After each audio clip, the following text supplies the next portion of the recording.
음, 네. 오늘 AWS 리인벤트 온에어 이 시간에는 피터 디산테스가 늘 이제 진행하는 인프라 기조 연설에 대한 요약을 간단하게 해드리도록 하겠습니다. 네, 피터 디산티스는 원래는 이제 데이터 센터라든지 네트워크 인프라 쪽을 담당하시는 그 수석 부사장님이신데요. 얼마 전에 저 AWS 이 클라우드 전체 서비스 개발 쪽도 담당하시는 쪽으로 이제 더 많은 일을 이제 하고 계세요. 그래서 오늘 그 키노트에는 이제 단순히 인프라 쪽만 있는 게 아니라 그 AWS에 있는 어떤 기술들, 그 기술의 어떤 뒷단에 있는 비하인드 스토리 이런 것들을 이제 잘 설명을 해주실 것 같습니다.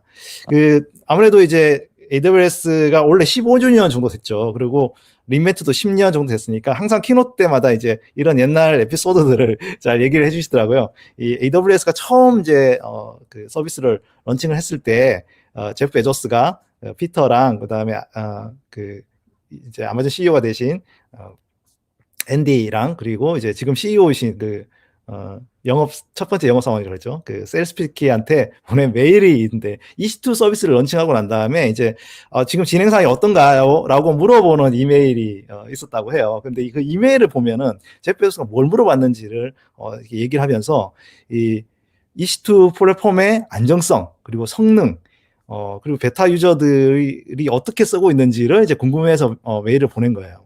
사실 참 처음에 이렇게 사용자 몇 명 왔냐, 뭐 트래픽이 얼마나 되냐, 막 이런 거 사실 물어볼 것 같잖아요. 근데 그게 아니라 베타 사용자들에 대한 어떤 좀 더 어떻게 하면 좀 더 안정적으로 성능이 좋았냐 이런 걸 참 물어봤다는 거죠. 그래서 그 당시에 그 클라우드가 처음 AWS 클라우드가 처음 시작할 때부터 이런 가용성, 확장성, 비용, 안정성 그다음에 이제 보안 이런 것들을 굉장히 중요하게 생각을 했고 그런 토대로 AWS가 발전했다라고 하는 좋은 에피소드가 있었습니다.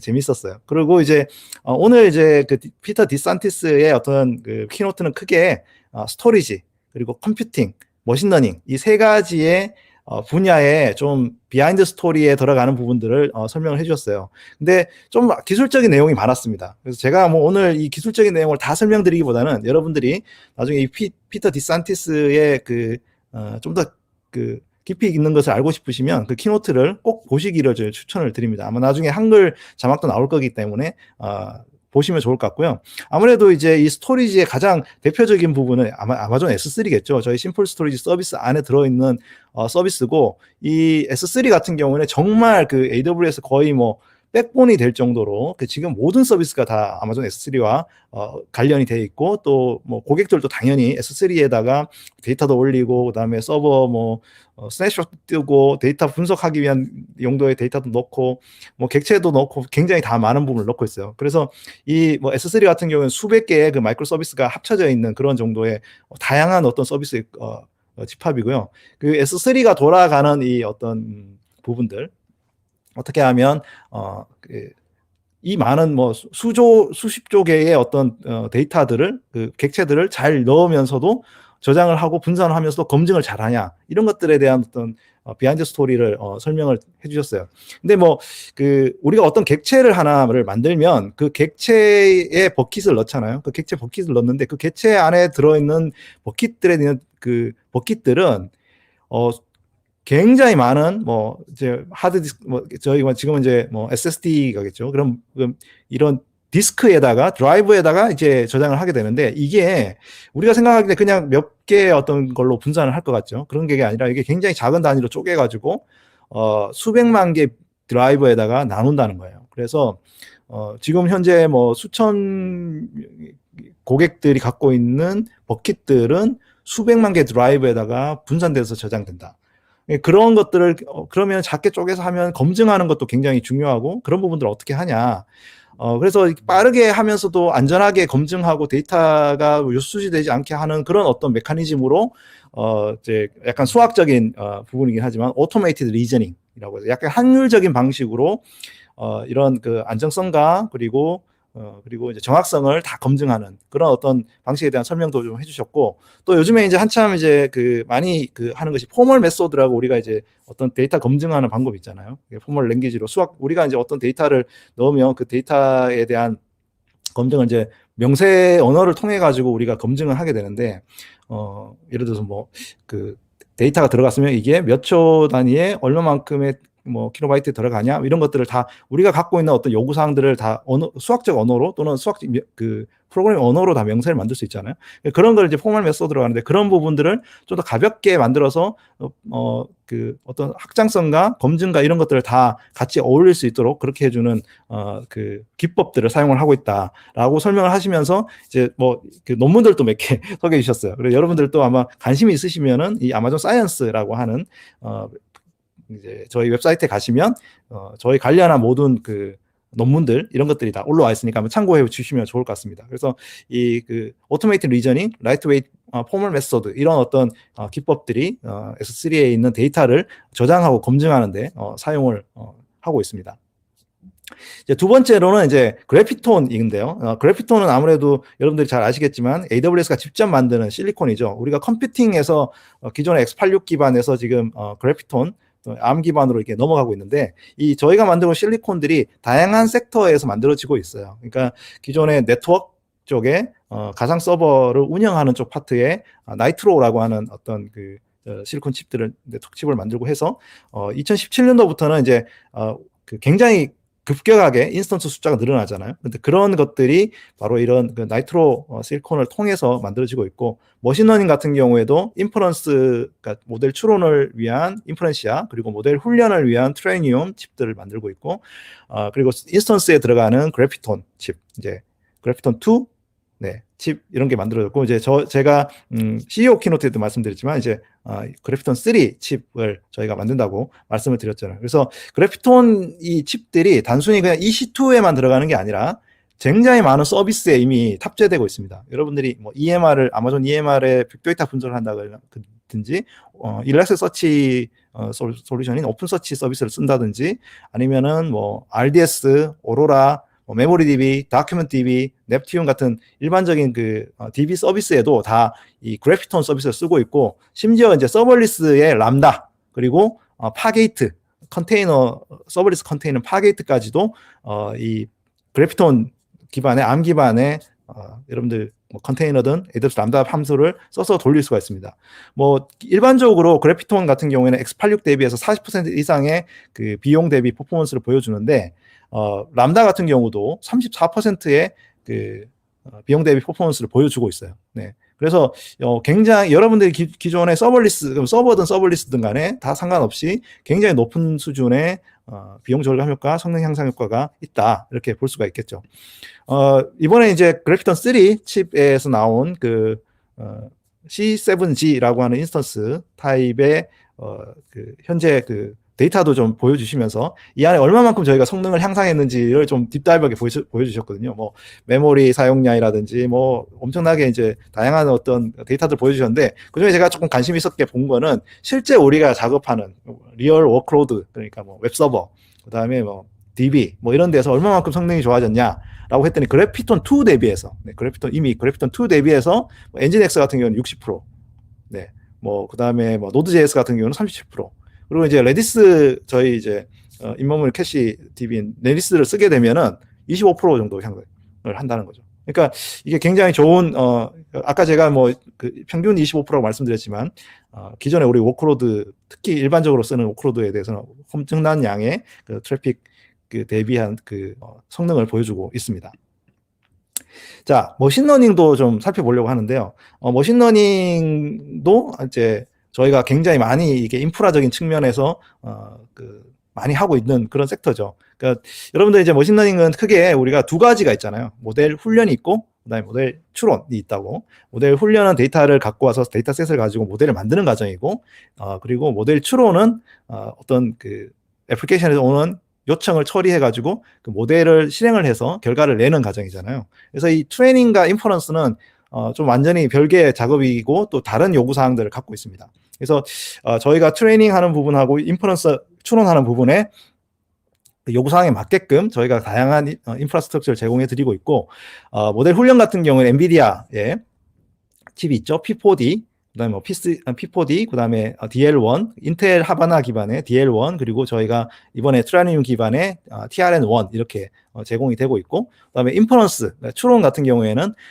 AWS 인퍼런시아 기반의 IF1 그리고 엔비디아 GPU 기반, 그리고 인텔 GPU 기반, 그리고 이제 이번에 그래피톤 또 이제 인퍼런스에 사용을 할 수가 있습니다. 이번에 그래피톤 3에 나오는 것도. 그래서 이제 더 이상 더 점점 성능이 좋아져 가지고 이제 뭐 그 기계학습 모델 추론에도 사용할 수 있게 됐다. 굉장히 좋은 소식이죠. 그래서 이 그래피톤에서 실제로 우리가 인퍼런스를 진짜 할 때 얼마만큼의 성능을 나느냐를 해봤더니 기존에 이제 그래피톤 2 대비해서 저희가 거의 뭐 3배 가까운 성능을 내더라는 거죠. 그러니까 참 우리가 야 이게 가능할까라고 하는 그런 워크로드들도 가능해지고 있다. 네, 정말 좋은 소식이라고 볼 수 있습니다. 또 이제 아까 모델 이제 훈련에 대해서도 트라이니움이라고 하는 칩을 저희가 만든다고 했잖아요. 그 트라이니움 칩을 만들어서 만든 TRN 그 1이라고 하는 인스턴스 타입이 있는데 이거 같은 경우도 굉장히 높은 성능을 저희가 제공을 해드리고 있고 이 TRN1을 다른 그 모델 훈련 인스턴스들하고 한번 비교를 해보면요. 이제 그 원래 피터 디산티스 키노트에서는 버트 모델, 그러니까 이제 자연어 처리를 하는 버트 모델 훈련하고 그다음에 이제 그 GPT-3 여러분 많이 들어보셨죠? GPT-3의 모델 훈련을 좀 이제 비교를 해주는데 오늘 제가 GPT-3만 말씀을 드리면 GPT-3를 우리가 되게 그 모델 안에 있는 파라미터가 수십억 개가 돼요. 그러니까 엄청나게 많고 그리고 그 모델을 훈련하는데 필요한 시간이 거의 한 2주? 네, 굉장히 긴 시간을 서버를 돌리게 됩니다. 그러면 기존에 우리가 인스턴스 타입을 가지고 했을 때 대비해서 얼마만큼 성능을 높일 수 있냐?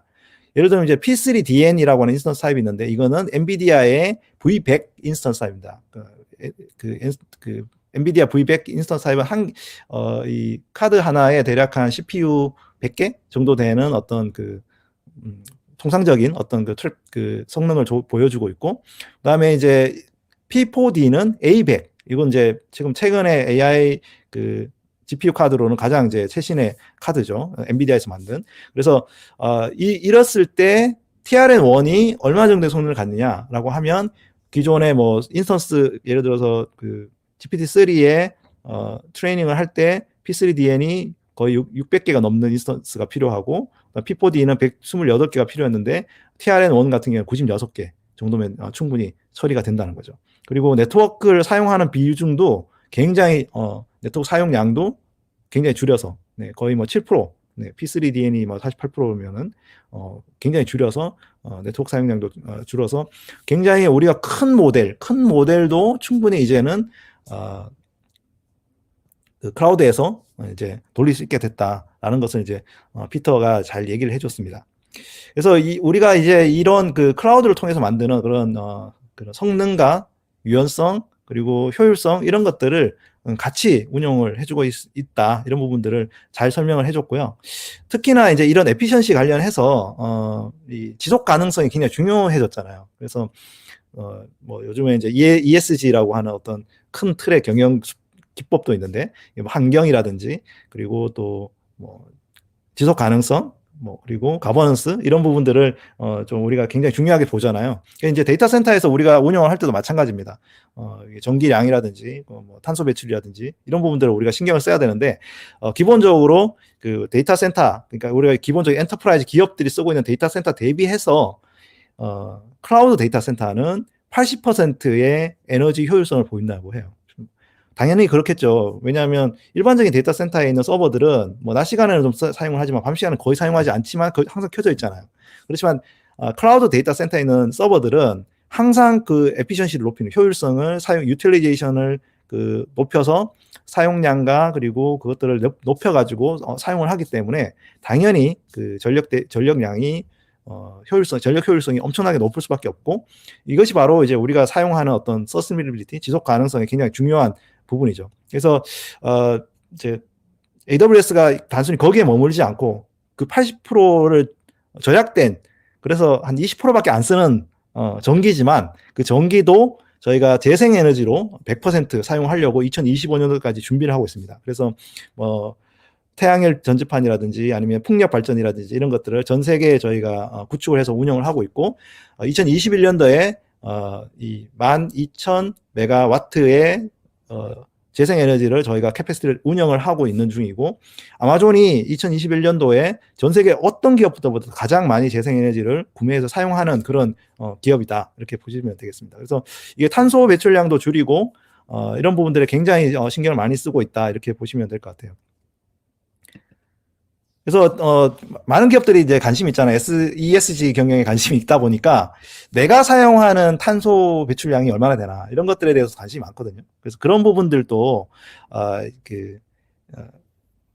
바로 보실 수 있도록 AWS 커스터머 카본 풋프린트 툴이라고 하는 것들을 제공을 해드리고 있습니다. 그래서 이것들을 통해 가지고 여러분들이 원하는 어떤 뭐랄까요, 그 탄소 배출량이라든지 이런 것들 측정해가지고 내가 얼마만큼 지속 가능성에 좀 기여하고 있는지, 이런 것들을 이제 아실 수가 있습니다. 네. 이제 조금 이제 숨가쁘게 달려왔지만, 네. 어제 했던 피터 디산티스 키노트 좀 같이 살펴봤습니다.